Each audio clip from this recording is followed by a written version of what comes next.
Donc bonjour, aujourd'hui une petite vidéo pour préparer l'activité qui nous permettra de savoir s'il est possible de prédire l'ouverture d'un océan dans le futur.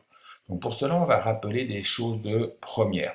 En effet, en première, nous avons vu que tant pour les dorsales rapides que pour les dorsales lentes, des forces de distension se créent au niveau d'une croûte continentale, une remontée de matériel chaud en provenance de la sténosphère va dilater cette croûte continentale, va la faire se fracturer, faisant apparaître des failles normales qui vont permettre le basculement de blocs de croûte continentale. On appelle ça des blocs basculés.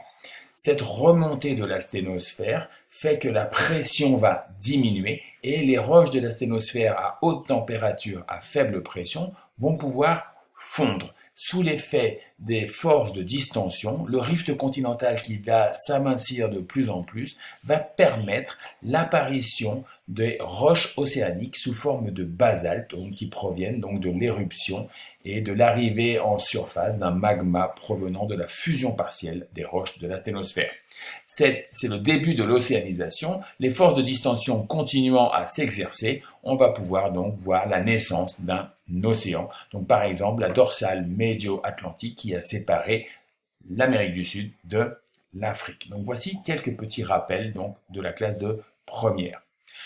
Maintenant, on peut étudier les marges passives qui sont en fait ici des structures qui sont les témoins de l'ouverture océanique. Alors, que va-t-on retrouver au niveau d'une marge passive?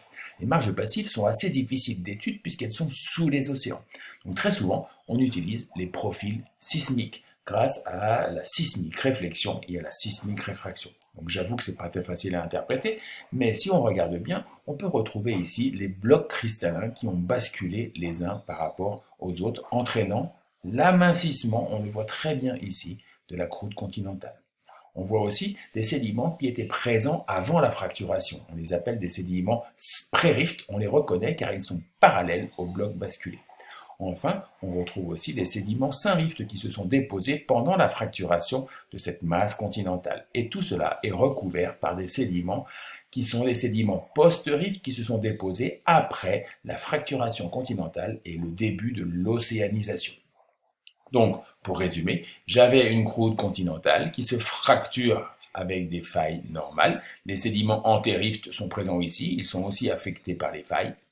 Ces blocs continentaux basculent les uns après les autres, entraînant l'amincissement de la croûte continentale. Des sédiments syn-rift se déposent.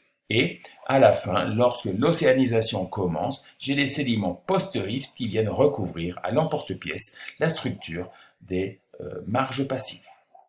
Maintenant, au niveau des dorsales, le deuxième élément que l'on va essayer de retrouver sur un continent pour voir si un océan peut s'ouvrir, on voit qu'il existe toujours une vallée axiale. Cette vallée axiale est difficilement accessible car sous les océans, mais il existe une île très particulière qu'on appelle l'Islande, qui est une partie émergée de la dorsale médio-atlantique. Et sur l'Islande, on peut très bien voir cette fameuse vallée axiale au centre des dorsales. Donc voici une vue depuis un avion, voici une vue depuis la Terre, avec en un petit bond, je vais passer de la plaque américaine à la plaque eurasienne très facilement, un petit saut ici. Et voici cette même vallée axiale sous les océans.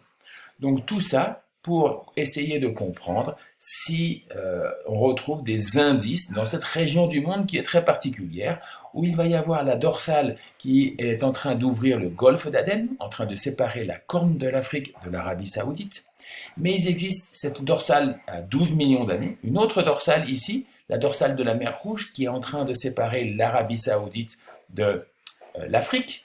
Et on veut essayer de comprendre si la zone ici en bleu est présente l'ouverture d'une future dorsale. Donc pour cela, on va étudier cette zone et on va essayer de retrouver des éléments qui ressemblent à des marches passives ou des éléments qui ressemblent à des débuts de dorsale. Et voilà, en espérant que cette petite vidéo vous permettra de réaliser l'activité facilement.